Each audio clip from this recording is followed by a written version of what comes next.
Well, we are back. Once again. And more frustrated than ever. Episode 4. Yeah, episode 4 of the TO SportsTalk podcast. I'm your host, James Price, along with Evan Brown. How's it going, bud? Frustrated. Yeah, aren't we all? If you were to say the least. I think we're going to get right into it. Yeah, we're just going to get right into this Raptors talk right out of the gate, because there's some things we want to discuss. And you guys know what we're getting at here. I mentioned it in my video a little bit, but it's nice to have a discussion about it. The NBA referees. What the heck is going on? Now, it's not. I wouldn't say it's 100% Raptors conspiracy. It's not just the Raptors. It's in these. It's a superstar-driven league. It's around the league. Yeah. You know, you look at these superstars; they get the benefit of the doubt all the time. Yes, superstars, but more, I think, just basketball markets in general. Yes, we do have a basketball market, obviously, but you have to look at the Los Angeleses of the league, the Bostons of the league. They have been around for a very long time. They have a very historic franchise. Yep. The Raptors don't necessarily have a historic franchise. No, not We've only been around for not even just over 20 years. Yeah, right. That's nothing when it comes to these other teams. And like you said, a superstar driven league. Absolutely. I mean, that's why you look at guys like LeBron James, and you're like, how are they making these calls? Because he's LeBron James. Russell Westbrook making his own calls. Yep. I mean, when he starts complaining and whining to the refs, they make a call. I mean, it's a joke. That should not be the case. No. If it's a foul, it's a foul. And I'm sorry, but if the referees have to get escorted out by security, the league needs to have something. And it's not just Toronto fans, because, you can put the argument, Toronto fans are always so rowdy. Well, we're passionate. Passionate, yes, and we have something to complain about, and it's not just complaining. We have an argument. It happens a lot in these big games against these big teams. And that's why happen in the playoffs. Well, especially in tight games. I mean, you look at the games against the big teams in the Eastern Conference and big teams in the Western Conference. There's been times where against Golden State, the Raptors just hadn't played all that well late in the game, and you lose by a small amount. Yeah. And you play Houston, and you beat them both times. And then the thing is, you play Boston and Cleveland, teams that you expect the referees to take advantage of. As Raptor fans, that's what you'd expect. No. But the Raptors, they just crush them.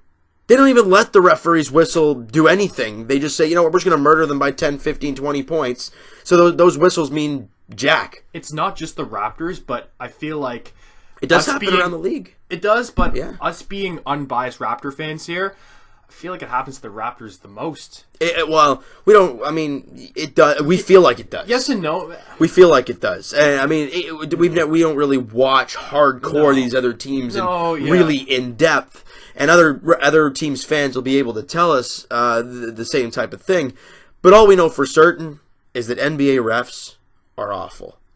And I hate that when a superstar whines and complains, they get the call. You remember back in the playoffs when we played Cleveland? I think that's when took them to 6 games or something like that. Was this last year? No. This was a few years ago now when they made it to the Eastern Conference Finals and lost in 6. That was 2 years ago. Yeah. And remember when LeBron James got, quote, hit in the face by DeMarre Carroll, and he barely got brushed and fell and pushed off, and he landed. I mean, it was a flop. It was a big flop, and the fact that he didn't get fined for it at all. DeMarre Carroll didn't even touch him. It was Tristan Thompson that smacked him. Oh, I do remember that. And then he ended up getting exactly. It's stuff like that where you make the stupid call. And obviously players know that they can get away with this type of thing, so maybe they would practice it in practice at all. Hit your own player, and then they get a call. Well, pretty much, right? You never know. Yeah. You never know. That could be it. And that's where my thought process goes. Okay, what does the referee see in that moment? Like, you have to be certain that DeMarre Carroll smacked him. But clearly, he didn't. So, what was the thought process? LeBron James got hit. Well, it must have been them. Foul. But sometimes you have to take the benefit of the doubt, where we, as fans, see the replays, the slow-mo, all the different camera angles. Right, it's so fast. The game is so fast. It's so fast. I think it was an actual accident. But for sure. But us fans looking at, all the different camera angles, all the, like the slow-mos, it's blatantly obvious. But at the time, you got to give the refs some credit, speaking. And also, going back to the Oklahoma City game. There was multiple incidents with that. God, I mean, I watched the play where Carmelo literally, an inbound play, Carmelo wrapped Siakam and basically gave him a hug. And I didn't know you could do that. Oh wait, it's Carmelo Anthony. You probably And it was can. funny. I don't know if you saw this, but they a fan yelled something out, and the ref thought it was Dwayne Casey, and he threw Dwayne Casey out. That's how he got tossed. And I'm like, see, that's where I'm like, you can't just turn around and say, oh, it must have been you who's yelling. You're gone. I mean, it's stupid. Like, and the funny thing is that referee in that moment, he's the Mark Davis. He gave Kyle Lowry 5 of his 6 fouls. That's something. And then he already tossed out Serge Ibaka and DeMar DeRozan. So he's already got a trigger finger going. You really do wonder, because there was a lot of conspiracy theories about the old commissioner David Stern and with the whole draft lottery conspiracies. But Adam Silver, you know what? As a commissioner of the NBA, I do like Adam Silver. I do. I really do. But there's times where I'm like, okay, are these refs getting paid? Because I do remember, I don't think you do remember this, but back in, I think, like 2006, 2007, there was actually a ref who rigged games because he owed money to like a loan shark or something. So he's I think his last name was Donahue or something that. Yeah. I know the name. Yeah. So I don't know if that's happening now. I don't think it is. I think Adam Silver... No, because I like Adam Silver, and I think he's stern on that, but you wonder. You really do, if it still happens. Because us fans, we don't know. You know, and it's right? Crazy, because, Raptor players, I mean, they feel the biasness. I mean, and for somebody to actually come out... Not even just with the referees, the media in general. Yeah, right? I mean, we all feel it. Right. And it's really crazy. No, it is for sure, and again, you have to realize the circumstance of the game and how close it was, and they were playing at home, and the fans were chanting, you know, what, refs, something. Refs suck or something like that. Something. I mean, hardcore Toronto fans, and like I said before, they had to get escorted out by security. That doesn't happen often, and when it does, you know the refs screwed up big time. And it's not because we're biased Toronto fans. We just want to have the game fair. Right. And going back to the Oklahoma City game real quick here, at the end of the game, obviously the big play was DeMar DeRozan going for the nice, easy layup and gets hacked by Corey Brewer. And so then the NBA takes a look back at it. Nope, it was clean. I didn't know pretty much karate chopping some guy's arm was legit. We watched things where guys barely touch, or they basically breathe on somebody, and they get called for a foul. And you don't call that. I mean, and then you review it like later on, and then you still call it. Or Dwayne Casey or a fan saying something, and the ref thinking it was Dwayne Casey. All right, you're gone. Yeah, it's things like that are just a joke. No. I understand it's late in the game, and where the Raptors done at that point, the momentum swing, probably, but you just basically finish the game right there. Yeah. With 30 seconds left, you finish the game. This is a perfect instance of Toronto versus everybody. Yeah.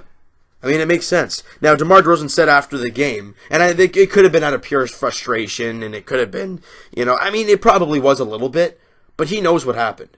He felt it. And he says, this is about the foul on Corey Brewer. He says, he smacked me. He smacked the poop out of me, and he smacked me because I had a layup, a nice, easy layup. He fouled me, period.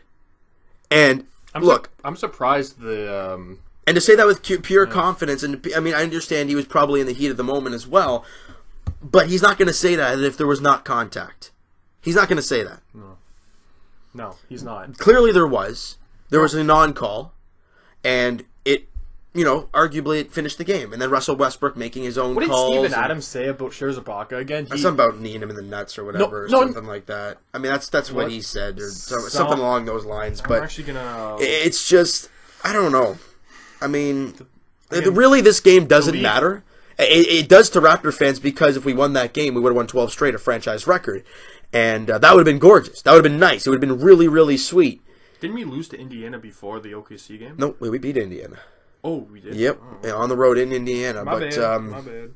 But that would have been great. That would have been historic. Another record the Raptors break this year for the Raptor teams. But again, it just happens to fall, 11 straight's great and all. You had the franchise record right in your looks, and it was right there. Now, the Raptors I understand they didn't play well. They didn't play the greatest. They gave 132 points in regulation. But the game shouldn't have ended like that. And it was a really sloppy last few minutes, and obviously Kyle Lowry getting ejected with 4 minutes left. I mean, you pretty much call the game there. Yeah. you lose your dog. I mean, you saw what the Raptors did without him. Oh God, when was that? A few games ago when he was sitting for rest. You know, the Raptors really had struggled winning that game, and they really, really did. Yeah. And then you lose him with 4 minutes left or whatever it was, with Russell Westbrook being the other guy. I mean, that's tough. No, it is tough. But the thing is about great teams is that they don't let these terrible losses, these heartbreaking losses, get in the way of their next games. Right, and that's what and that's what strong teams don't let happen to them. And the Raptors are a strong team, and I guarantee you they will not let this get in front of them. Two things I want to say real quick. Go on. Number one, I always say it in my videos about if you're a baseball player, you understand you got to have a short memory because you play every single day. You have a bad game, you got to forget it. It's true. As tough as it is, and as tough as you can't really, if you go 0 for 3 with 3 strikeouts and you make a couple errors in the field, yeah, it's a tough night. But you got to find a way to get back in the field the next day and do your thing. And the same goes with this. That's same why thing with any sport, really. Well, yeah, but the only difference with baseball, it's every single day. Yeah. With this, you only play back-to-backs once in a while. 82 games. You only play once back-to-backs once in the blue moon here. Yeah. So, like, if the Raptors played back-to-back and they played, if they played Sunday against OKC and then a Monday as well, they would have been able to rebound. But they had Monday to kind of regroup, practice, do their thing. Look who you're facing on Tuesday. And Orlando. Tonight, Orlando. Now, I kind of feel bad for the Magic because the Raptors are coming off a very emotional game, a very emotional loss, where every Raptor fan, every Raptor player is feeling a lot of garbage. But I'm sorry, if you're 21-49, yeah, you have to beat them. Right. You have. And there's to no beat question them. about that. Now, I don't know if there's going to be anybody sitting for rest today. I don't know if anybody's going to be doing that. We are in Orlando. We traveled from the Air Canada Center tour. Maybe we did have the day, obviously yesterday off. So it's going to be interesting. Yes, and Fred VanVleet still has that red hand contusion. Right. Well, I mean, you lost Freddie in that game as well. So that's part of your bench. I mean, that's a big part of your bench. It's a big part of your fourth quarter offense. Because he's been playing in the fourth quarter a ton. So there's a lot of fans of butts and a lot of angry Raptor fans. But us as Raptor fans have to put that behind us. Because it's a regular season game. We're first in the Eastern Conference. Boston lost that night too. So we're still first place by, 5 games? The only thing, like you said, was the franchise record. Which, I mean, it would have been nice, but it's not make it or break it. I can see if Boston won, then, okay, they gained a game, and you're only 4 back. But, I mean, you're only 4 up. But it's a regular season game. We can't be that greedy. I know we just lost. I could see, like, if it was a blowout, meaning that we lost, all right. But it's just how we lost it. Right. And what happened, which makes us sour. And I understand that. No, for sure. So, again, take the L, as OKC fans would like to say, and we are going to take the L. We'll take it and move on. I mean, we've had a day to kind of regroup from all this. And like you say, we have the Magic tonight. Tonight at 7. And then back to back, we have the Cavs. Exactly. Back to back. So we play on Wednesday as well. Is it in Cleveland? In Cleveland. In Cleveland, guys. So remember last time we saw Cleveland, we crushed them at the Air Canada Center. But this is going to be different. Obviously, LeBron James. It's getting closer to playoff time. Kevin Love's back. And Kevin Love is back. He played yesterday. So after the Cavs game, I don't think we play for a while. Just looking at it right now, I don't think so. Well, I know coming up we have Thursday none, Friday none, Saturday no, Sunday we usually play. Oh yes, we do. Okay, we face the Clippers at the Air Canada Center, right? I don't know. Yes, we do. Yeah, so Clippers, which you got to beat the Clippers. But the Clippers are playing some very good basketball. Blake Griffin. They're 37 and 32. Doesn't matter. They're barely over 500. Well, they're in the playoff spot. I think they are. That's crazy how the West. No, they're ninth. Wow. I did not expect the Minnesota Timberwolves at 9 games. Well, they've really fallen a little bit, but they're 8th. 9 games over 500. Of Minnesota, and you look at the Eastern Conference real quick. Teams like Milwaukee, where would they be? They'd be 6th, or 6th or 5th. Minnesota, if they were, and that tells you right there that all these teams above 500 are in the playoffs because of all these really, really bad teams. 19-52 Phoenix Suns. Yeah. The record. Oh, did they actually win a game? Yes, the Memphis Grizzlies 18-game losing streak is over. They actually won a game and they lost their last one. I was always expecting Memphis, because Memphis is one of those teams where you're just waiting for them to fall off the cliff. They're getting older. They have Mike Conley, the highest paid player in the whole league, I'm pretty sure. Yeah. That's crazy. Now, guys, just real quick, the big stretch, huge stretch coming up for the Raptors is right at the end of this month. Okay. Right going into Easter, right into April. Because on Saturday, March 31st. Mark this date. I mean, you probably already have, but this is a huge game against. We have 3 games coming up that in that time span. The first one? Saturday, March 31st, 7:30. Against the Leprechauns. In Boston. Right? And that's tough. And then we lost play in Boston. In Boston by 1. It was like 95-94 or something. Yeah. And then you play on the Tuesday. So, because obviously there's no games on the Easter Monday. So then Sunday off, Monday off. And then Tuesday you're in Cleveland again. So you're in Boston, then in Cleveland. And then on a back-to-back, you're at home taking on the Boston Celtics again. Huge. I mean, that 3-game stretch is going to be nuts. Yeah. And if we're talking about the road to 60 wins, which is still very doable. I think we can do it. I mean, we have to go 11 and... No, not even that. We're like, 8-4 or something like that the rest of the way? Something like that. Something along those lines. I mean, what game was that against the Thunder? 70. So there's 12 games left. And the Raptors, I'm trying to look up here what their actual record is, 52-18. With 12 games left. You got to go 8-4 the rest of the way. Now, obviously, with Orlando tonight, that's a game that you should win, no problem. But after that, then a back-to-back against Cleveland. So that's going to be tricky in Cleveland. Well, no, Cleveland and then the Clippers. Right, Cleveland. So those are your next 3 games. It's going to be tough. Orlando's a game tonight that you got to win. Yeah. That's that. But we have to keep faith, keep hope, keep faith. And with this squad, I guarantee we can do that. Well, you know what? I just want to quickly say something because it just came into my head. Now that we're only 12 games left in the season, playoff time is coming up. And I know you and I are probably going to be heading down to Jurassic Park, hopefully for Game 1. I'm hoping for Game 1 against whoever that may be. If you guys want to contact us, our main platform is Twitter. Link's going to be in the description. So if you guys want to meet up, if you guys want to bring some of your buddies, DM us on there. DM us, even add us, whatever you want to do. Just let us know you're going down, what time you want to, because there's going to be a lot of people there. So we kind of want to know. Yeah. What you? I mean, you guys know what I'll be wearing, the same getup that I wear for the video, so you'll be fine there. You recognize him, so you can. Again, it'll be a great time. And whoever we face, that's the big question. I still, as much as Milwaukee has faltered, I do not want to see them. I do not, and as of right now, we're matched up as them, and I don't want to be because I don't. What we saw last year against them, I don't know, man. And they added Eric Bledsoe this year, like from that team than Miami. Yeah, well, that's what I feel. But like, they're just not playing well, and they're hurt as well. With Brogdon and Dellavedova hurt. I mean, Brogdon's a good, he's great. Okay, really, Matthew Dellavedova. Well, he gives them energy, and he's a grinder. He's a gritty little pain in the rear. But most of their star players are, you know what I mean. They're playing. I just don't know why they're not doing so well. And that's the thing that scares me, because we saw what they did in the playoffs. Yeah, we saw what they did in the playoffs last year against us. And, I mean, I think we're a lot better than last year's team. Don't get me wrong. I think so, too. But they just, I don't know. What I noticed about Milwaukee is that their bench is actually pretty good as well. I'm guessing Brandon Jennings comes off the bench.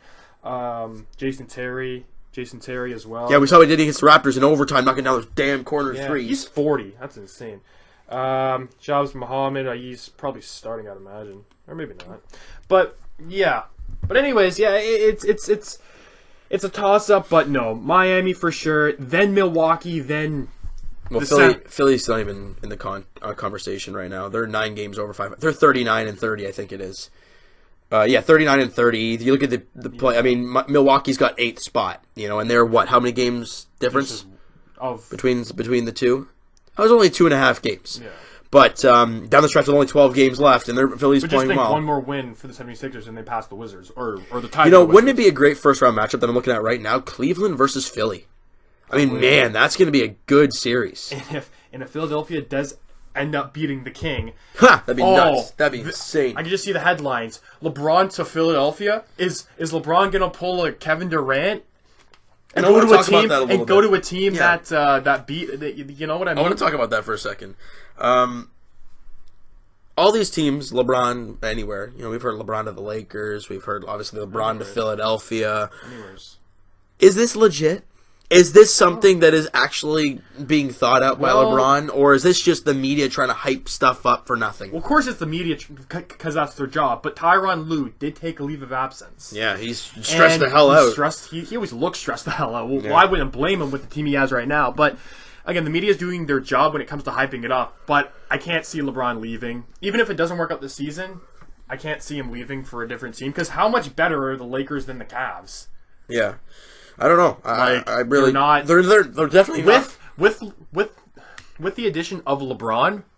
Yeah, okay, They're probably a playoff team, but I don't think they're a contender. Not at all. They're definitely They're not. Still a contender. too young with Lonzo, with Kuzma, with Randall, with all of them, right? Like so.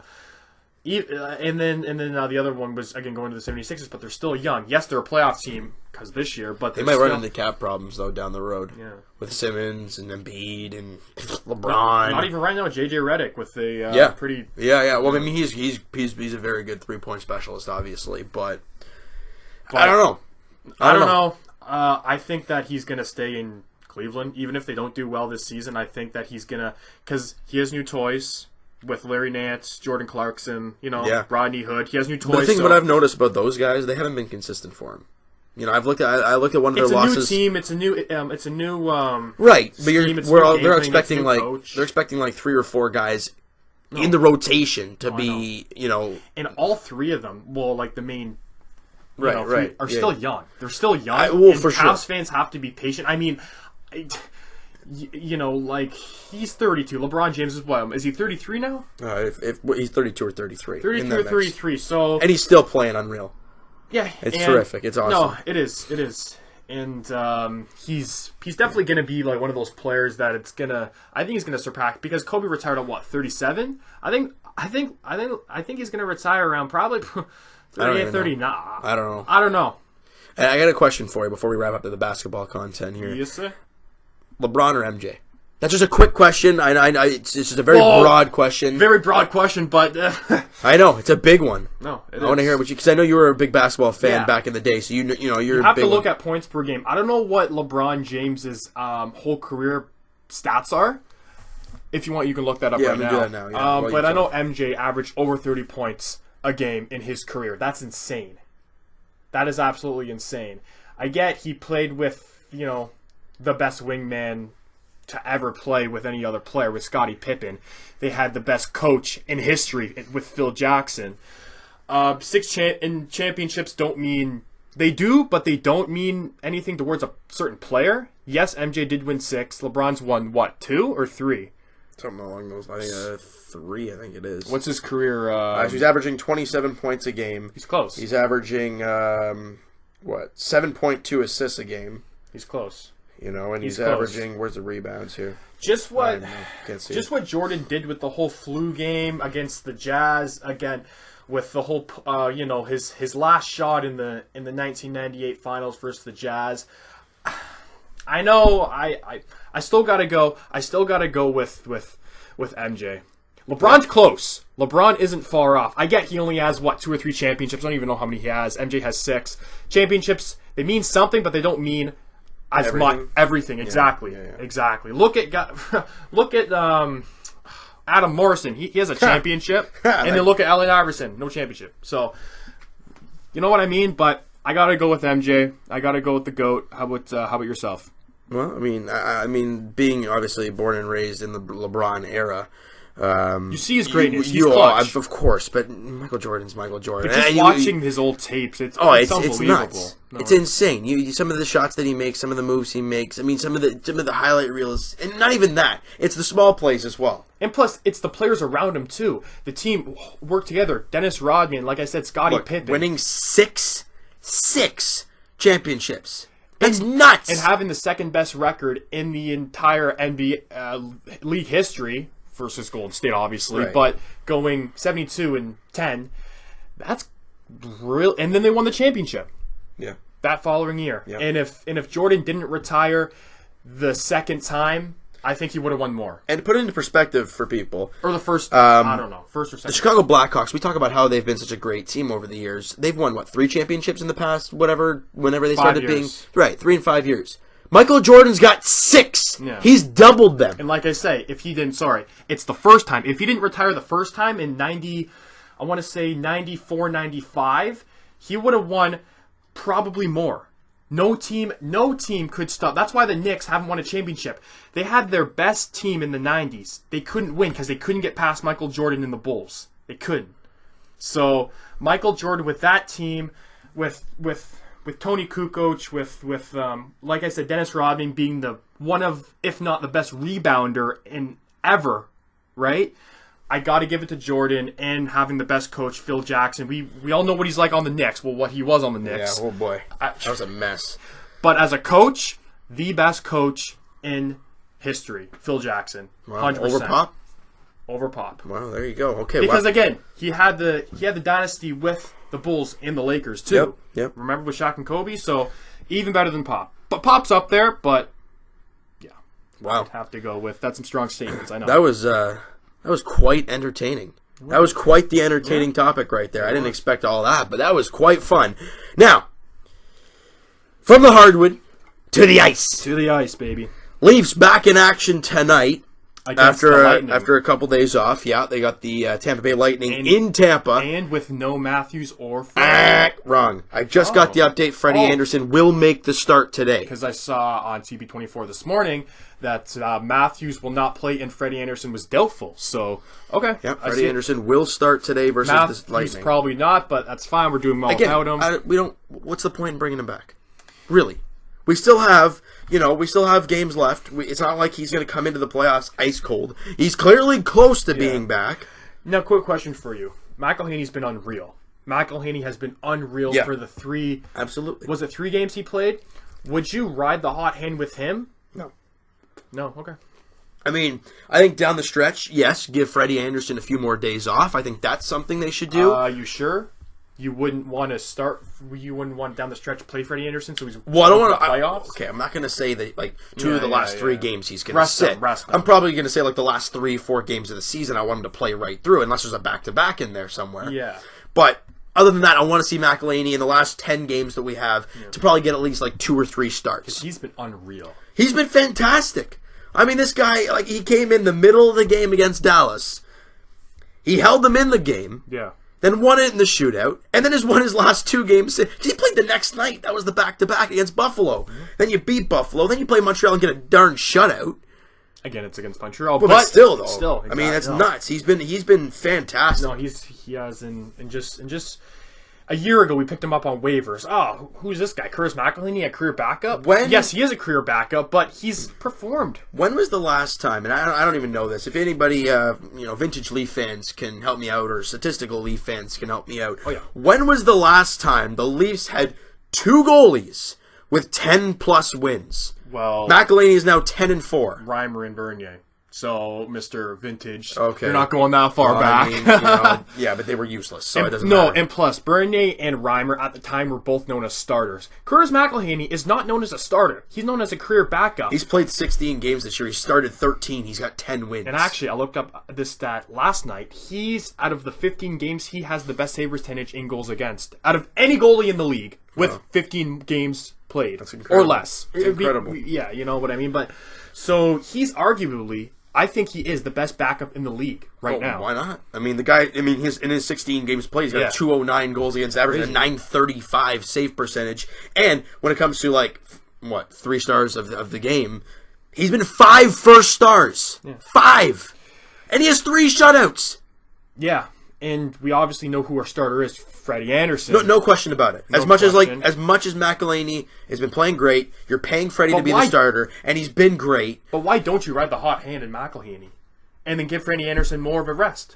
Because wouldn't you want to... Because you want Freddie to get back in the groove. No, you do. And I think it takes a goalie a little bit longer to get back into it after he's been away for a few games. And the Leaf management is, very smart, and I don't think they would put Freddie Anderson... I trust Lou, Shanny, I trust Babcock, I trust all those guys. And like I was saying, I don't think they would start Freddie Anderson with a nagging injury. I think he's completely... That's why Matthews isn't playing tonight. He probably still has something a little nagging in his shoulder. All right, whatever. But I think Freddie Anderson, with the Leafs' smart management, he's fully 100% healthy. Now, before I got the update with Freddie Anderson, 3 days ago, Mike Babcock said that Matthews and Anderson could play right away. And that was before the Montreal game.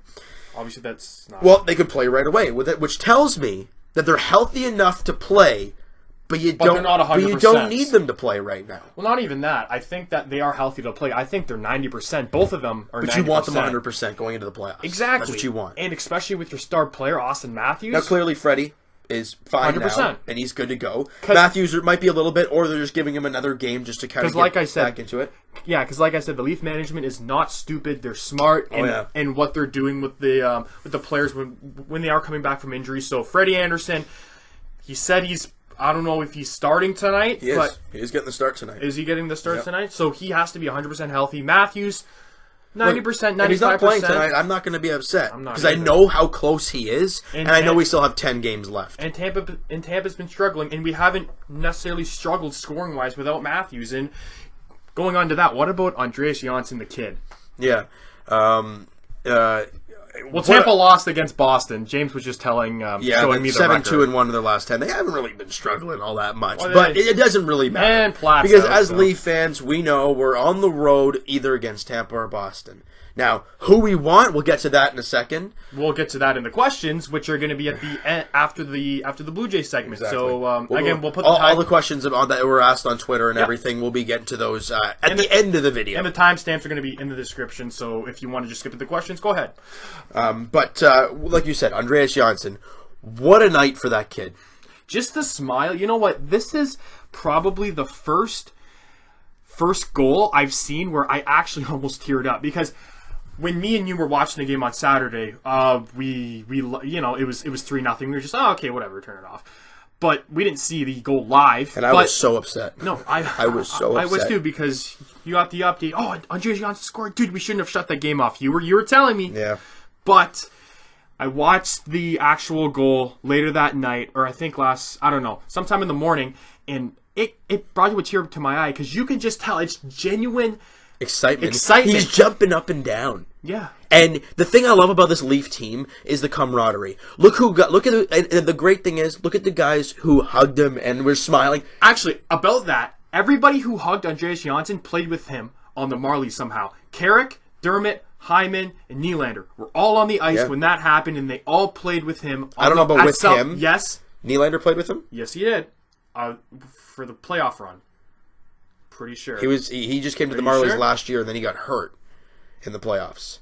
I thought he I'm not too sure about that. But anyways, nonetheless, they all played with the Marlies. Yeah. And that tells you right now how good this Leaf development system is. Yeah. And I just love this story because he's kind of your prototypical draft and develop. Late round pick, playing over in Sweden. Well, do you know why he was a late round pick? Because they found out he had asthma. He had asthma. That's why his struck, just like Timothy Liljegren with the whole mono thing, he had asthma. No, seriously, he did have asthma. Yeah. So then his dropped. Babcock and Mark Hunter, the whole Leaf management, found out about that. Okay, so we can work with it. Tore it up in the Swedish League. Tore it up with the Marlies. Got hit in the head. Remember that? In the playoffs. In the playoffs. Kind of struggled. Well, because the funny thing was, because he was over in Sweden last year in the regular season. Yeah. And then he came over for the playoffs, and in game 2 of the playoffs, he gets injured. Yeah. And you're like, great. And then last year he had a slow start to the Marlies, started to heat up a little bit, but still was okay, whatever. This season he tore it up with the Marlies. All right, we'll give him a shot. He was named to the All-Star team. And in his second game, gets a goal. Love it. And he had 7 shots on net. He was playing with Nylander and Hyman, and good for him. He played terrific. He played on the first line. And I think that's where there's no rush to bring Matthews back. No, there isn't. There really isn't. Because this team has depth. We saw this team. You know what? The Leafs kind of remind me of a Pittsburgh. Pittsburgh just pulls these players out of their butt from the Wilkes-Barre Scranton. Connor Sheary, Kuhnackel, all these guys you've never heard Gunsel, of. Jake Gensel. Who the heck are these guys? And then they turn out to be studs. It's crazy. And I think Andreas Janssen, JVR's not officially... Well, that's my question to you now, before we break into that. We all know about the JVR situation. We'll get to that. Where does Andreas Janssen fit in the future of this Leaf team? Well, people are saying that he's quote-unquote replacement for JVR.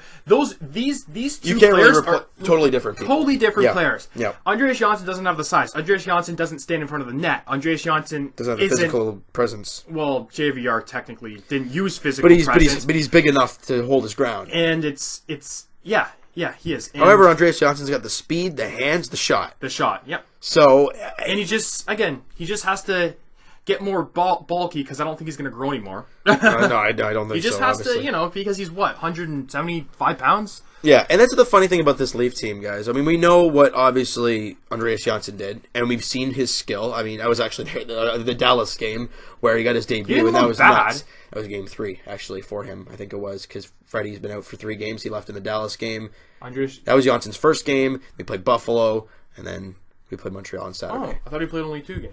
I guess it was 3, but maybe he was scratched for the second. I don't know. Anyways, but the reason this Leaf team is so good is because their depth. You have a guy like Josh Levo who could be playing third-line minutes with any other team, but he's a healthy scratch. Andreas Johnsson played 2 games. Yeah, okay, so he didn't play against Buffalo, I guess, eh? He played against Montreal and Dallas, yes. Yeah, he didn't play against Buffalo, okay. 7 shots, my God. 7 shots on net.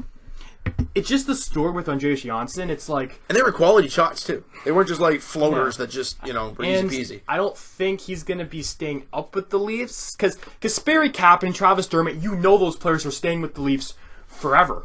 Until, knock on wood, something happens with a trade or whatever. Know. But you never know. They're not going back down to the Marlies. That's what we're trying to say. Andreas Johnsson, I can see him going back down, which is fine. Let him go for the playoff run. That team's kicking rear end, so why not? Exactly. I mean, he's got a little taste up here. He's looked great. The only thing which I'm a little bit iffy about Andreas Johnsson is obviously the size thing. And he's in that range where it's like, okay, he's 23. He's like a Josh. He's good, but he's not young. Right. He's not like a 19, 20-year-old coming up and tearing it up. I get that. Exactly. But he was drafted, guys, in the 7th round in 2013. That was the Dave Nonis era, right? Yeah, so God help us.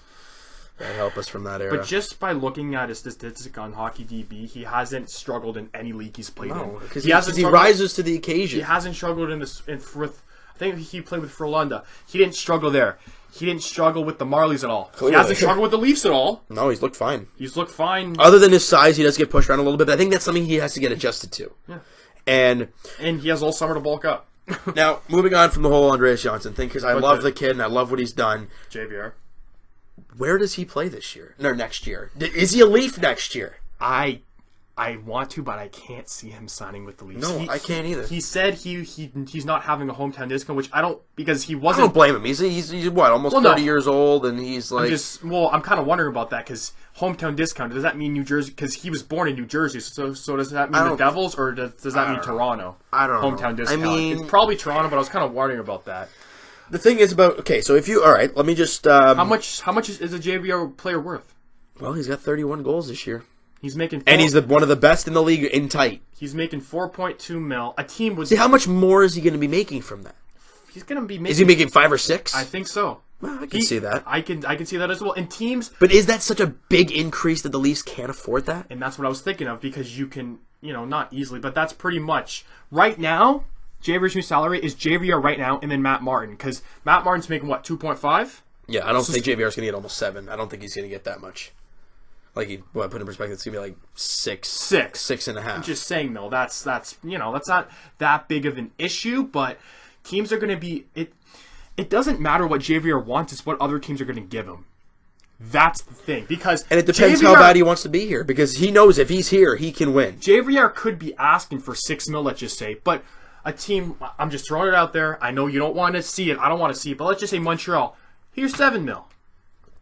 Right. And as a Leaf player, I mean, I probably hate Montreal like Josh George's back in the day. I will not sign with the Leafs because I played with Montreal for so many years and I hate them. Okay, well, having a good time in their Buffalo. But see, that just shows the maturity of Josh George's, and I don't think JVR is like that. So he could take a deal to go to I'm not saying that's going to happen, but Montreal guaranteed going to go after JVR this offseason. I know it for a fact. And, obviously we're talking about free agents now, so Tyler Bozak. Where does he land? There's another one. Just turned 32 a couple days ago. Right. So I don't know what he's going to want. I don't know really what his deal is there. Leo Komrov, another example. Obviously, he's still injured right now, but you have. I don't know. Out of the 3 big free agents, I feel like you have to at least keep one. And I think, like I always said, center depth is a must. Center depth is a must. Because you're probably not going to keep Thomas Buchanan around. You're probably not going to keep Dom Moore around. So why not sign Tyler And Bozak? a great third-line center can do a lot for your team. Oh, and he's clearly he's shown that. He's been good this season. Apparently the JVR, Bozak, and Connor Brown third line is a third line, and JVR's got 31 goals. I'm just actually I'm just going to look at Bozak's stats. Yeah, I mean, I know he hasn't been the greatest, but he's been all right. He's been serviceable. 37 points. Hey, I mean, he's a third-line center. You know, we'll take that any day of the week. Now, I know plus minus doesn't mean a whole lot, but only a plus 6. So it's not. He is a plus player. Remember that Bozak, Mitch Marner, JVR line last year was like a big-time minus? Yeah. So you look at it from that standpoint, and I just feel like the Leafs aren't giving him enough ice, because I don't think he's actually decreasing production as a player. I think that the Leafs just aren't giving him enough ice time. If they were playing him on the second line like last year, I still think he would produce. But yeah, but you had other guys. I mean, Kadri, are you going to replace him? No, exactly. No. Exactly. And the only, not the only thing, but the main reason why I want to keep is the faceoffs. Tyler, again, I don't think it's this year at all, but Tyler Bozak in his whole career has been about maybe even a 60% faceoff guy. And you need those types of, especially in the playoffs, you need those types of depth pieces. We know, I'm about 90% sure Thomas Buchanan is not going to be coming back. I'm guaranteed Dom Moore's not going to come back. Okay, well, that's 2 fourth-line centers gone. So, Tyler Bozak, third line, why not? Sign him. Yeah. He's probably making around JVR money. About I wouldn't 4. say he's that much. Maybe like 3.5. I don't know, something like that. Remember when we did sign him? Did sign him, he was our first line center. So I think he's making about 4. Well, go look that up. But I wanted to talk about Thomas Buchanan a little bit.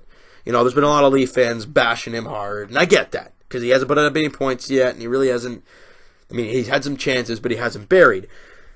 But he's been a very, very good guy in the faceoffs, Dot. I mean, he's been terrific in the faceoff. He's over 50%. He's about, 55, 56% on the faceoff draws.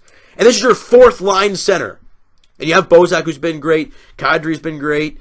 And Austin Matthews is Austin Matthews. Terrific on the faceoff, Dot. Yeah. You know, what's up with Bozak? Bozak, 4.2. So 4.2. It's about the same. JVR. It's about the same. And I don't think he'll want that much. I don't even know if he'll want that much. I think maybe 3.5. I was thinking 3.5 to 4 mil is fine. Right, so you might get a little bit less there, so there's more money. I don't know. $4 million for Tyler Bozak for about maybe 3. I don't know about 4, but 2 to 3 years is fine. I'm happy with that. Anything over 4 mil is. Yeah, especially for a 32-year-old. But you're looking at third line centers around the league. Look at what Nick Bonino got. Look at Derek Brassard on Pittsburgh now. Yeah, well, he wasn't signed to that. Well, no, but he is. I'm thinking technically Nick Bonino is the right, and I think Bozak has more offensive upside than Bonino. I get what Bonino does in the playoffs, but I feel like he did with Pittsburgh. I mean, we'll find out with what that HBK. No, he's with Nashville now, but yeah, no, that's what I'm saying. I wonder he'll do there. He did well in Pittsburgh there, but there's a lot of questions in the offseason, but we're not there yet. We still have a Cinderella season or a great season going here. Bottom line, arguably the best Leaf season in the history of the Toronto Maple Leafs. The best point season ever by a Leaf team is 103 points. This team right here is on pace. I don't even know what year that was. But anyways, this year's team is on pace for 106. This season has flew by. It's gone so fast. Because I feel like this time last year we were barely in a playoff We were stressing the hell out. Now it's like I think because we know what's going on. We're waiting for the playoffs to come, so it's kind of just going Which by. We are going to get to that question about who we want to face in the question segment. Yep. But I have a question for you, though. Out of the 3 big-name free agents of Leo Komarov, Tyler Bozak, and James Van Riemsdyk, who would you want to keep on the team? Well, yeah. As of one guy? One guy. Oh, God. Because I feel like the Leafs can only afford one guy with all of our entry-level contracts coming up. Well, with Leo Komarov, he's been a great Leafer in his entire career, and I don't know how much he's making right now, but I can't. It's about 3. I can't see him even making that. Okay. Just because his point production has dropped hard, and I know what you're getting defensively and on the penalty kill. You're getting a really, really good defender. Because that's what we use him for. But is that a guy you can replace? Yes. I think so. You know, but then you go to the other 2 guys.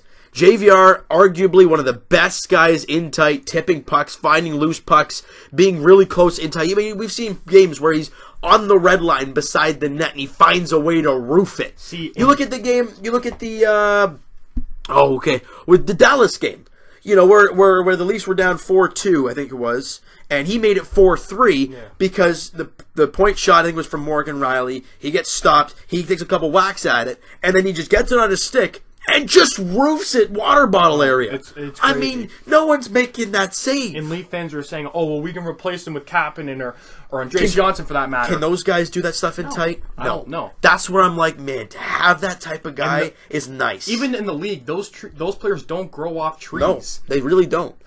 A guy like Wayne Simmons is something like that. A great example of that. More physical, but same type of player. So then you go to Tyler Bozak, and we talk about the center depth. We already said that. Yes, he is replaceable, but we already have him, and he's looked good. He's looked great. And he's been with us for his whole career. Yeah. I feel like out of the three... I don't know, man. Either JVR or Bozak. Either JVR or Bozak, but realistically... I don't want to screw us up with the whole... But, again, you have to realize this. If we... Let's just say that we didn't sign Marleau in the offseason. Could we afford JVR and Bozak? Right, but you don't sign Marleau. That's a big hole now. No, because he's a 20-goal scorer for us right now. That's a big loss. Yeah, that is. But, no, definitely, out of the three, I'd have to pick both. Okay, if I wanted to, unlimited cap space, yeah, obviously JVR. All three JVR of them and Bozak. And Bozak. All three of them. But, realistically, Bozak. Yeah, because you also have to sign William Nylander, who's a restricted free agent this year, and too. Look at the Leafs center depth without Bozak. And on the Marlies, Colin Greening, Frederick Gauthier, Ben Smith. Oh, no. So we already went through that mess. We're not going through that again. Great face-off guy. Can still put up about 40, 45 points a in the season. Marlies. No. Or who are you talking about? Oh, Bozak. They were talking about Ben Smith, and I'm like, you're nuts. No. So... moving on from the off season because that's a long ways away in that whole spiel. Again, we got Tampa Bay or Boston. Go. We're gonna get to the questions after. Yeah, smell it. Yeah, I totally forgot about that. Holy smokes! Because we have a bunch of Twitter questions. Look, we're not used to this, but no, just the Leafs got Tampa tonight. Who do you got? I got the Leafs. All right, you got the Leafs. Oh, it's in Tampa though. It's in Tampa. Yeah. Ooh, I don't know. Both teams are playing well, so you got that. Both teams are playing well. I know it's in Tampa. I got to go with Tampa. I'm just saying, I'm a Leaf fan, diehard Leaf fan, but I got to be realistic. I think Fred Anderson's going to be a little shaky. He's going to be shaky because he hasn't played in 3 games. I don't know. I've noticed with Freddie but it's going to be tight. After long periods of rest, he usually finds a way. I feel like Kucherov is going to be unreal in overtime, so I feel like we are going to get to overtime, but I feel like he's going to do a nasty... A Kucherov move. Bold statements. Jeez, we're getting into overtime, and Kucherov's going to win it with a nice move. Wow. And then we got Nash. Okay, so going on to that. Your road trip is tough. Nashville. You got Tampa, then Nashville, and then you play Saturday. You're back at home taking on Detroit. So those 2 road games are possible. Those 2 road games are Stanley Cup favorite teams. And then Monday, and then you got Buffalo at home, and then Florida, which I'm going to that game. But anyways, so it's. We only really have 2 tough games, and then the rest are again, you have the teams you should beat. Detroit, Florida. I mean, Florida's on a hot streak, but you got to beat them. Yeah. They're out of a playoff spot. You got to beat them. I'm just waiting for that Leafs X that they clinch. That's what I'm just going to wait for. I mean, the magic number was 6 a little while ago. It's close now. Because since then Florida lost the game, and then the Leafs won against Montreal, and I think Florida won last night. But I just don't really know what the number is now, but it doesn't really matter to me. It doesn't, because we know that we're going to clinch. Yeah. It's just nice seeing that X, I get it. And I know you and I talked about in the last podcast about the Leafs, and could they get 100 points? Is it possible? They were at, I think it was 87 or 88 they're 80 what, points. 93, 95 now? They're at 93 points with 10 games left. You need 7 points in your last 10 games to do it. Can they do it? That's 4 wins or something like that. Yes, they can do it. They can definitely do it. It's 4 wins in the last 10 games. Hell yeah. That's what you got to do. Arguably the 2 tough games. Wow. Okay, we'll get to this in a second, but I just saw that Carey Price is going to make a start against Pittsburgh tonight, which is stupid, but we'll get to that in a second. The next 2 games are tough, Tampa and Nashville. But you got to just... I thought it was on a back-to-back. No, excuse me. Nashville's the first team that clinched the playoff spot in the league, so... Well, they're damn good.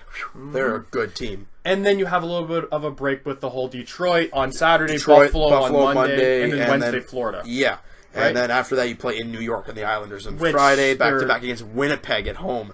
And Laine obviously doing his thing with the But Jets. No, going back to the Montreal thing. We're going to kind of wrap it up with the Leafs.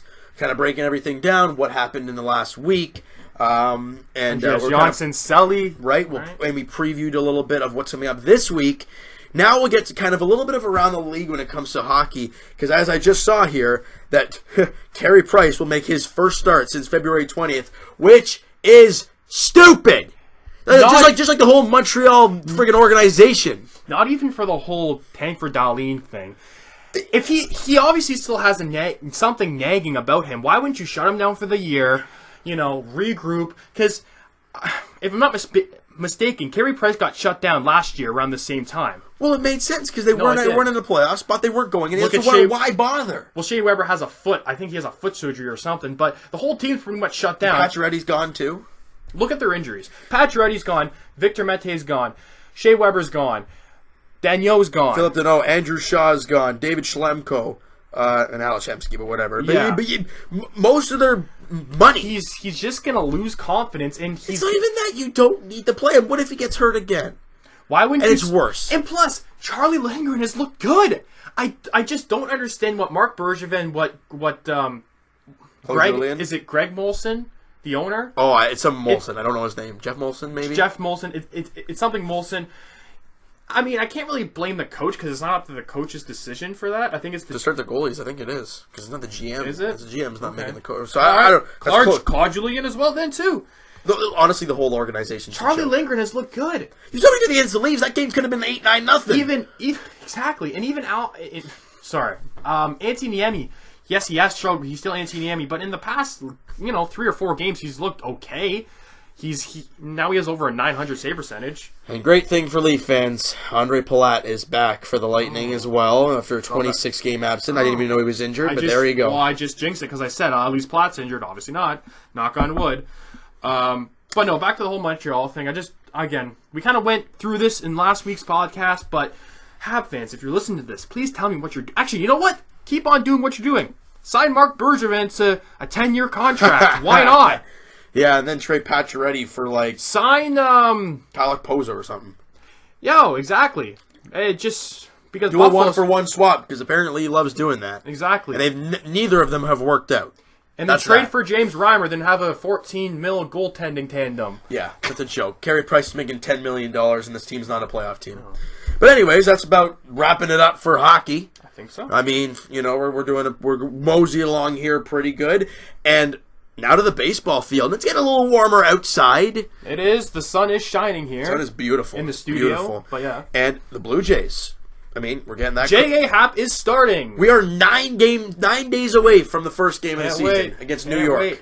What's your opinion on the whole J.A. Happ thing? I'm happy about that. I'm happy about J.A. Happ getting the start. I mean, he deserves it. The last 2 years, he's been great for the team. Against Stroman's nagging injury, right? Right. Well, he pitched against the junior team and pitched 2 solid innings, which, I mean, you expect against a Canadian World Junior team. They're all 17 years old from Canada. I mean, I'm not saying we're bad, obviously, because we're good teams. But they're 17. But they're 17, right? You're not playing against other teams, And Vladdy Guerrero Jr. And Vladdy and Bro Bichette in that game as well. Holy smokes, these kids are nuts. I saw it. I watched it. Yeah, They're nuts. Yeah, they are. The kids are insane.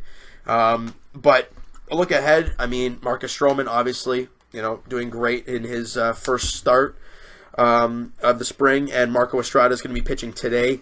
If you're looking at big injuries, Troy Tulowitzki obviously still injured, but he won't be back for at least he won't be back for till at least the end of April or something like that, at least. But I mean, that's why you picked up guys. Do we need him? Yeah. That's why you picked. Well, we do, but that's why you picked up a guy like Aledmus Diaz, a guy we're kind of grooming him into taking maybe his spot. Right, because he's younger and. Troy Tulowitzki's 33. I mean, that's not old by any means, but it's not young. And he's clearly showing his age because he has slowed down. He's definitely past his. Oh, for sure. Obviously, Randall Grichuk hasn't got into a game in a little bit, and Teoscar Hernandez is really making a push for either a starting role or a roster spot. Period. We talked.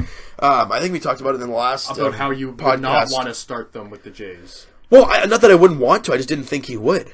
Because of all the veterans, of all I mean, you got Grichuk, Granderson, Pilar. Yeah. I mean, stupid Steve Pierce, but he's there. And guys like that. He's lost, And, he does. So, I didn't think Teoscar Hernandez was going to do anything. But my goodness, since that time, he has put on a clinic when it comes to hitting. I mean, I think it was, 3 for 5 in the game on Tuesday or something, or Wednesday or whatever, and then he went 2 for 4, and then yesterday he was like 2 for 2 or something along those lines, and he's hitting 359 in the spring. I mean, that's insane. That is nuts. And he's hitting a lot of home runs, and he's doing a lot of damage. Why would you not put him on your team? But who do you get rid of then? So it's like there's that, and it's like as much as I don't think Steve Pearce should be, but the depth is there for an injury. Oh, big time. That's a strong point of this Jays team now is the depth. A-Rod Yankees lineup could be record breaking. Ooh, and then watch them fall into the tube and die. That'd be hilarious. But I think Giancarlo Stanton's going to hit like 65 home runs or some nuts number because he's playing at the Bandbox Yankee Stadium. And the Rogers Center and Ganman Yards and stupid Tropicana Field and all that stuff. Oh, God, I hate that place. Yeah.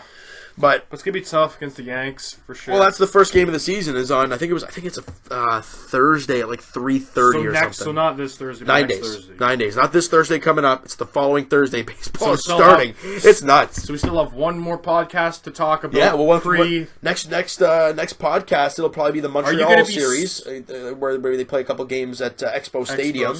So are you going to be streaming the... you know what? I think I probably am. I think I'm you probably heard it first here. Well, actually, no. I can't. I cannot do that because I work that day, and the game starts at 3:30.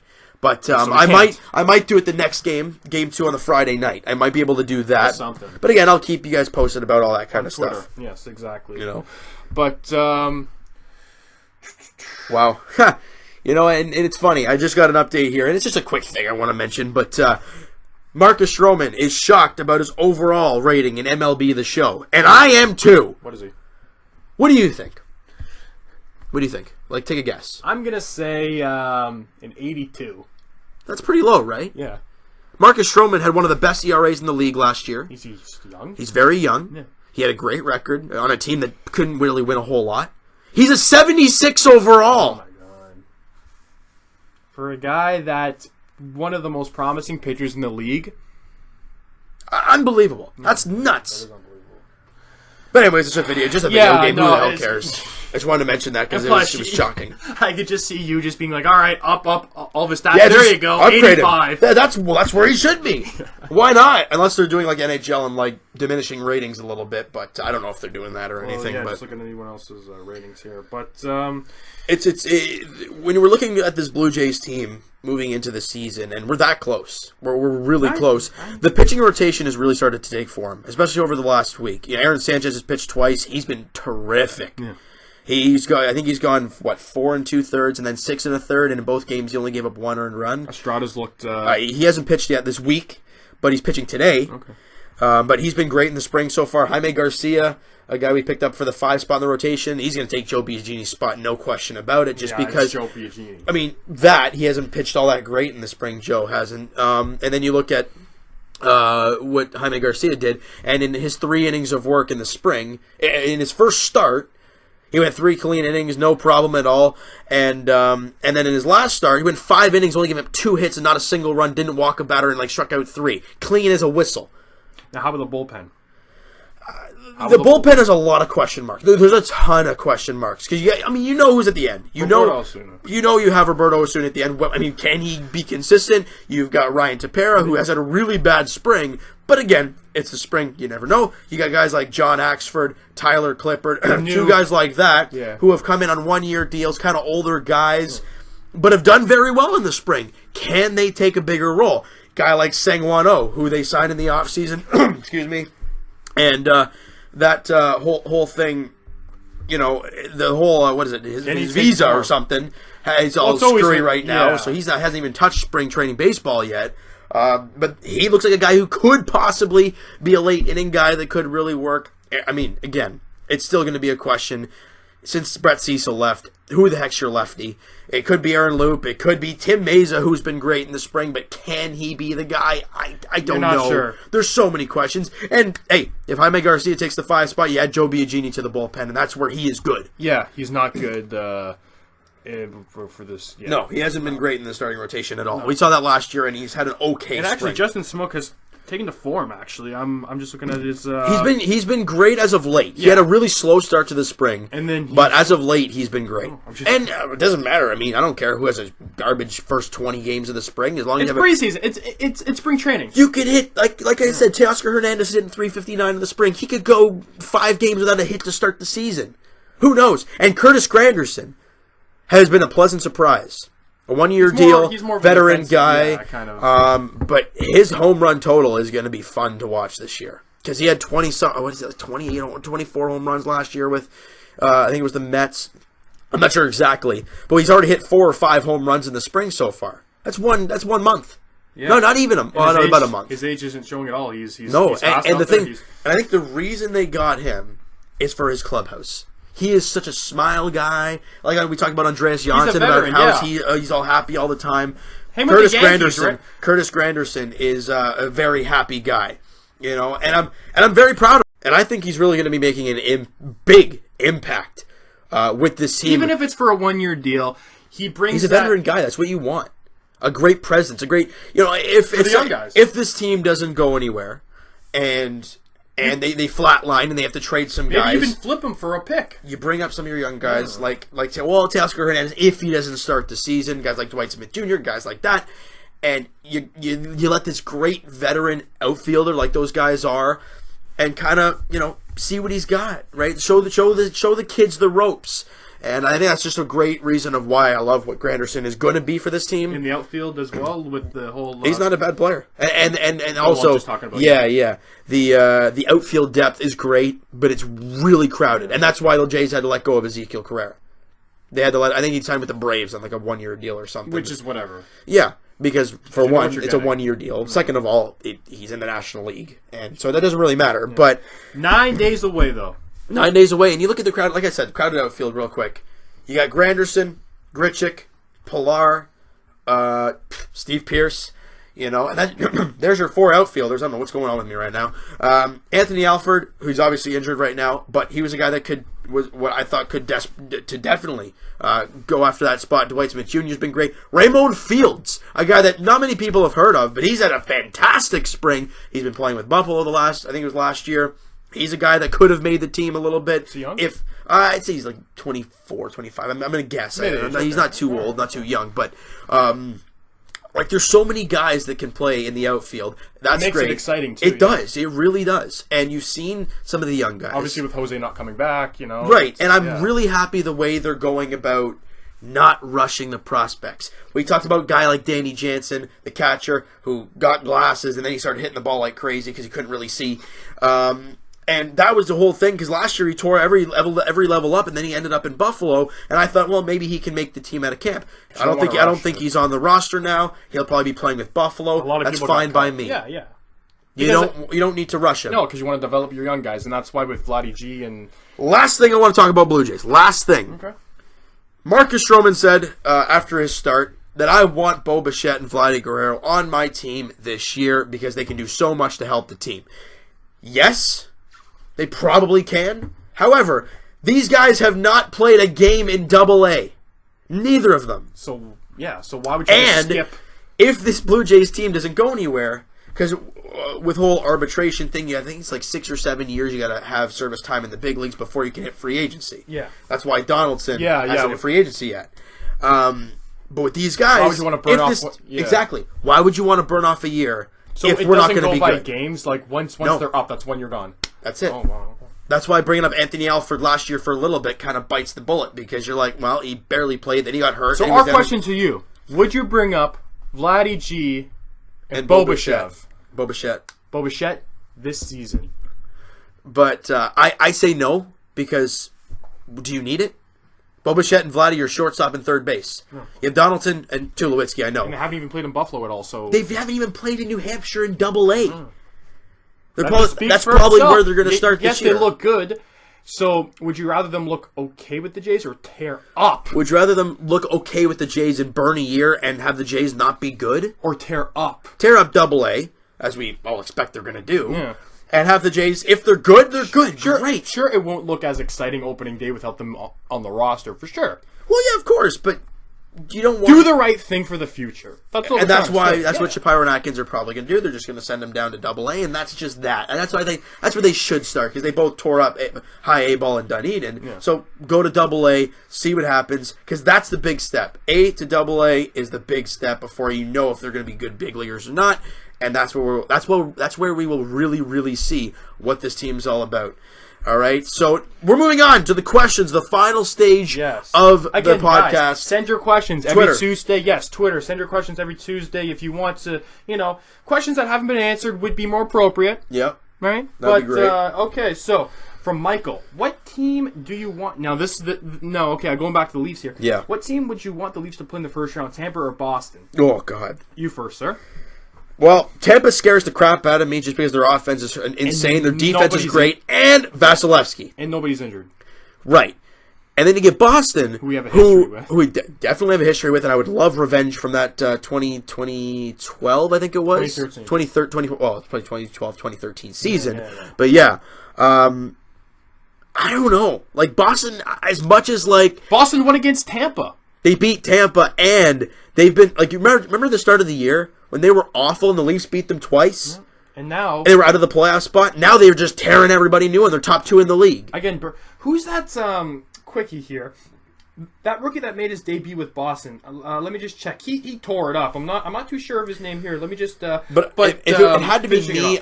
God, it's Boston for me. Just because Tampa scares me.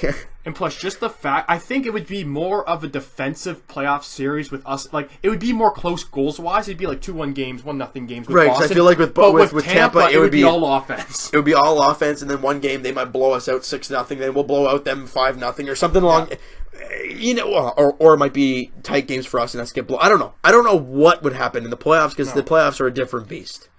A totally different beast, and just trying to find that. No worries. But for me, I'd play Boston. That's my thing. No question about it. Ryan. Oh, Ryan Donato. Yeah. Donato. He. Okay, so we got a goal and 2 assists, so 3 points in his first game. Yikes! So that's another. Jake Gensel.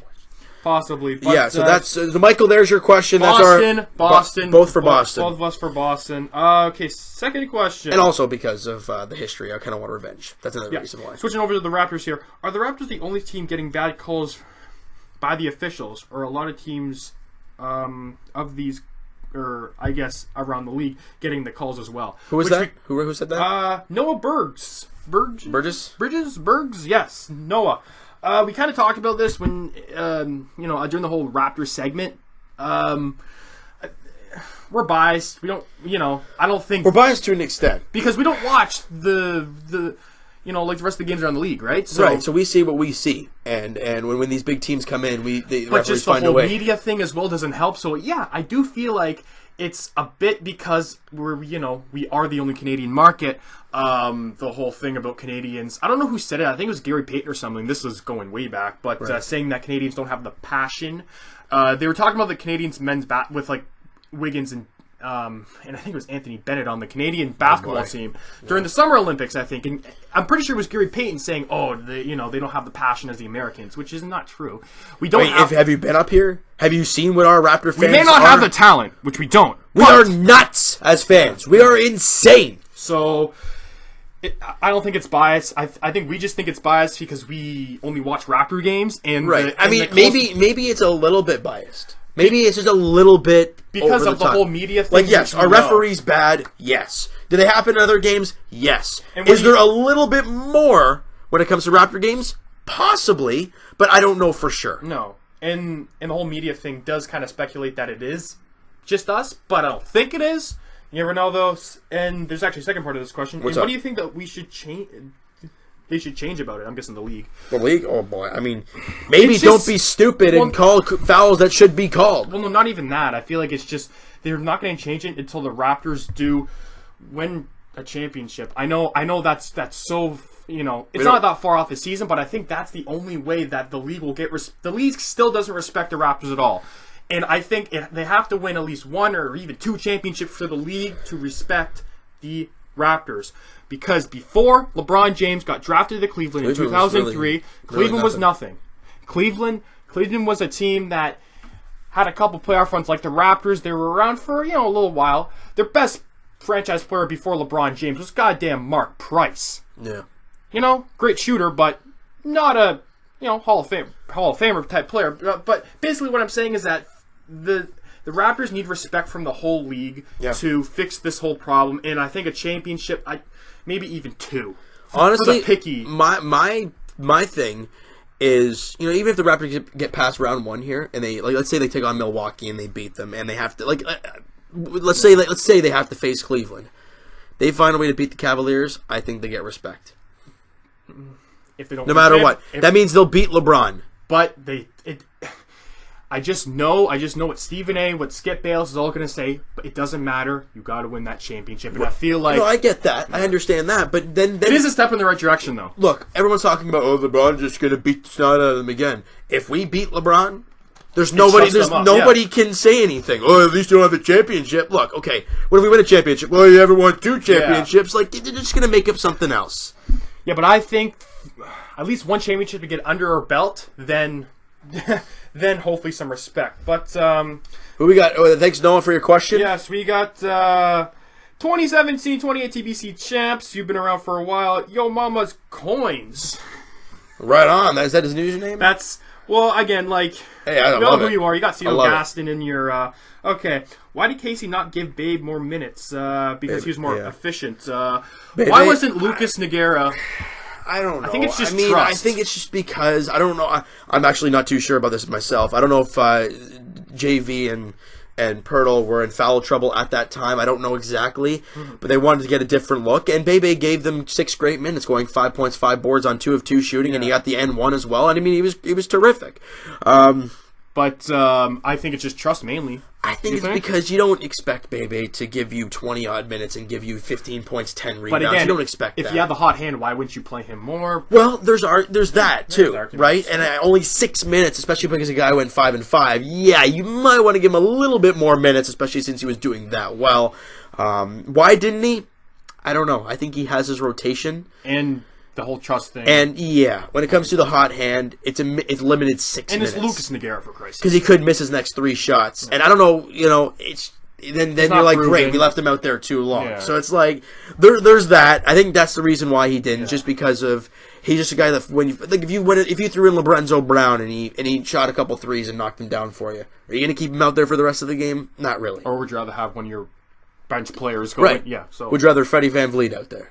Right, so it's that, I think, but whatever. I don't think Bebe would have changed the game too much. He did a little bit, but anyways, that's that. Yeah. So what we got next? We got Isabel F. What do you think of Travis Dermott, and what do you think his ceiling is? That's a good question. We've talked about this, and I think off camera and off mic, I guess you want to call it. Mm-hmm. My ceiling for Travis Dermott is kind of like a Jake Gardner, but smarter.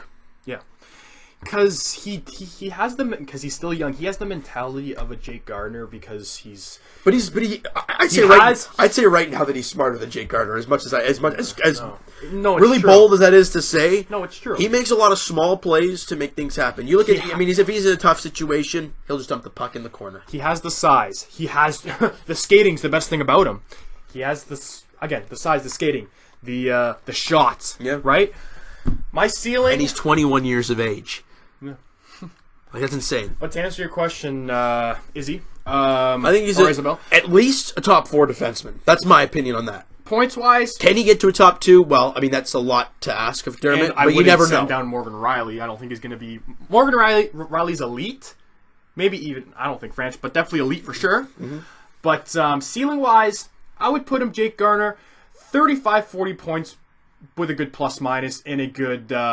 Corsi rating and he looks good out there. Yeah. That's another thing. And he may think that, 35 points. Like, what are you, crazy? He's looked way better. But it's not all about points for defensemen. Well, no, because you look at Morgan Riley. You look at Morgan Riley. I mean, I think he had a great rookie season when it comes to, when he played in the NHL. With his points, he had 30 points or 29 points or something. We're all great, but his plus minus was down the drain. And he didn't And you look at the way Mike Babcock's trying to groom him with the whole penalty killing. And it worked out. And look at him now. Now he's all around good. And I'm thinking... I mean, there is some times where he makes some blunders and he doesn't look great, but that's everybody. Because he's basically the backbone of the defense, so obviously he's going to be more time out there means more mistakes. And the reason he pinches more because he's got Ron Hainsey there. Or Zaitsev, yeah. Or when he's healthy. And plus, even Nikita Zaitsev, when he is healthy, Babcock groomed him into being a plus guy with decent defensive. Yeah. So I think Dermott's a high top 4 defenseman. I think. Well, you're talking NHL. Well, no. I think I think so too. We've just seen so much, and the guy's only 21 years of age. I think he's got a huge ceiling. Just a matter of how far he gets. I love Travis Dermott. I can't see any weaknesses other than being a little bit more smart in his own end, which, I mean, he's young, so I can't really put that against him. But he still looked so good in his own end. 35, 40 points, I think, would be a maxed out for him. But you never know. And I think the difference between Dermott and Jake Gardiner, we talked about Jake Gardiner, and he's put up great points this year, but when he gets the puck in his own zone, he's looking to break the puck out. If there's not an outlet pass, deep outlet pass, he can't do it. He looks lost. Yeah. With Dermott, no matter what the play is, he looks calm, cool, and collected, and makes a nice, crisp pass. And you talk about how very important the first pass out of your zone is, because then it gets you going in momentum, and the puck gets out of your own end. You look at Jake Gardiner, but it's not. He tries to fire it up the boards, and it gets picked off. And it's perfect example. Look at the pass leading to the Kasperi Kapanen goal, the breakaway. Right, that was Travis off Dermott. The boards tape to his tape. I mean, that was beautiful. There you go. And it was a very mindful play, and that's that. So we're gonna move on. Thank you, Isabel, for your question. Yes, thank you very much. And Stefano Grossi, we are sick and tired to being treated this way by the refs. Talking about the Raptors, obviously, but talking about the game and how we can face players like Capella or Adams. We had a lot of problems defending them, and I think we just have to adjust something looking at the PO. Yeah. I mean, guys like Capella and Steven Adams, they're hard players to play against. They play physical and tough. Well, that's how you're supposed to play. Right. But they work JV hard. They pounded him. Both guys. Yeah. You know, and guys like Serge Ibaka, I mean, both guys were having tough times. So, I don't know. I mean, I want to say, JV, you got to be more physical on defense, but I mean... It's JV. It's kind of hard to tell somebody, you just got to be more physical on. Like, I don't know. He's just not an overly physical guy, which is fine. On the offense, JV ain't afraid to bump into a guy and nudge a guy. On the defense, that's the whole problem. Yeah. That's the whole thing about but then again, rebounding and whatnot. You don't want to do too much and then get called for the foul, and then we're going to call conspiracy. So it's a really weird spot. Those two guys you mentioned are very physical. They're hard to play against. And we saw that. We saw that Sunday when Steven Adams had a ridiculously good game. And in the Houston game, too. Right. Capella was all over us. Yeah. So...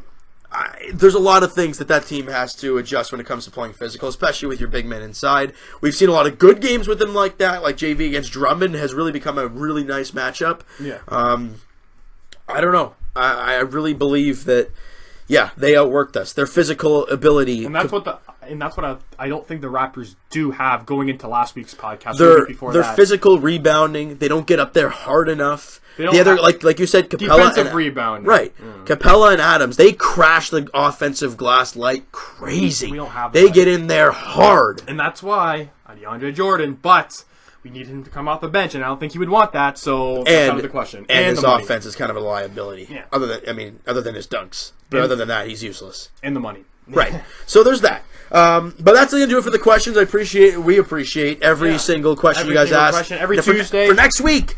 Go on Twitter, DM by Monday. You know what? I give Monday night kind of thing. After the Jays Up video Monday, that I post, guys, please fire out questions that you guys want us to answer. Anytime before Tuesday, really, because that's when we film the podcast, we edit it, whatever. So anytime before Tuesday, send us any questions that we didn't already answer. Right. In the previous, you know what? Yeah. Yeah, I know. So we appreciate all your guys' feedback that you guys have given us. This, of course. Of course, every single Tuesday. Timestamps are going to be in the description of the YouTube channel video. Yes, and we did get a comment on the Jays video saying that the link was broken to the podcast channel. Well, we fixed that. That has been fixed. Don't worry about that. Click on that. So every video from now on, it will be good. We will have that link in there for you guys. And again, we are not uploading the podcast to the main channel. James's main channel. No, that's going to be a separate podcast channel that we made, and then that's going straight up to iTunes if you want to listen to it in the car or at work or whatever. Yeah, so I hope you guys really enjoyed this. We enjoyed. I mean, it was a little bit of a longer video, actually. I mean, like an hour 15 minutes or something like that, an hour and a half almost. But tell us if you guys like the longer podcasts. Yeah, we want to hear feedback. Was it too long? Was it not good enough? Was it too short? No. We can't really give that much about the Jays because they haven't started yet, but if you want more about the Raptors, more about the Leafs, less about the Raptors, less about the Leafs, let us know in the comments. Hey, feedback is great. Constructive criticism. Wow. Well, that was not planned. That was really not planned. That was not planned nuts. at all. You can see how we've known each other for years. You can kind of tell. 3, 2, 1. Constructive criticism. Oh, okay. I didn't know what we were going to say there. Anyways, thank you guys for listening. We appreciate it. And I will talk to you guys tonight as the Raptors and Leafs are in action. Both teams look to win games and make us all happy. And I guess we will talk to you next Tuesday. Peace, guys. Have a good one. Peace.